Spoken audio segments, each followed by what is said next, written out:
Welcome to the session on Meet the Metric System. I'm Jack Pierce. Well, what do you think of this globe or this world picture on this PowerPoint slide? What's it tell you? What's it showing you? Well, if you look at the bottom, you'll notice that the green section, the green area, is countries that use the metric system, and the gray area is, of course, countries that do not use the metric system. So as looking at the globe, you can certainly see that probably the only country in the world not using the metric system would be, of course, the United States of America, where we live. So today's presentation is I just want to give you a little history of the metric system, and I kind of want to show why it's important to be able to use the metric system, especially if all the other countries in the world are using the metric system.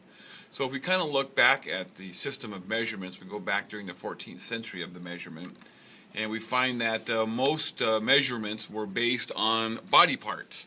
And so if you look at this picture down here, you can see that the foot is being measured with a ruler, and that became the foot during the 14th century. However, the foot that they used during the 14th century, of course, was the length of King Edward's actual foot. And the inch in the 14th century measurement came from the width of a typical man's thumb. And this became known as the imperial system of measurement, or the English system of measurement.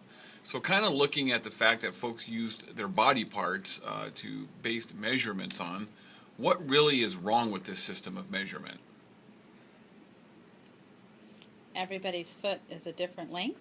Well, yeah. So King Edward's foot was one length, and yet maybe a person building a building down the road might have been a different length. And so there was a real inconsistency with measurements along, with folks in the city. And I'm sure that most buildings were kind of lopsided. So along comes the metric system, which means the international system of measurement. And in most cases, in textbooks and so forth, you'll see it symbolized as SI units, which means International System of Measurement.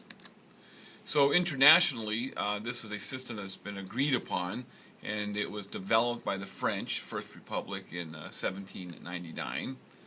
And the purpose of the SI units was to establish consistency among measurements throughout all the countries. So therefore, if a certain length was used, it would be the same length in Germany, or the same length in England, or the same length in Italy, and so forth. And what's nice about the metric system is it's based on the number 10. How many can count by tens? I can. If you can count by tens, you can use the metric system. It's that easy. So the measurements of the metric system include length, volume, and mass. So, but what is the problem for Americans as we try to live with the metric system? So the whole world is using the metric system, but of course Americans in the United States, we are not using the metric system.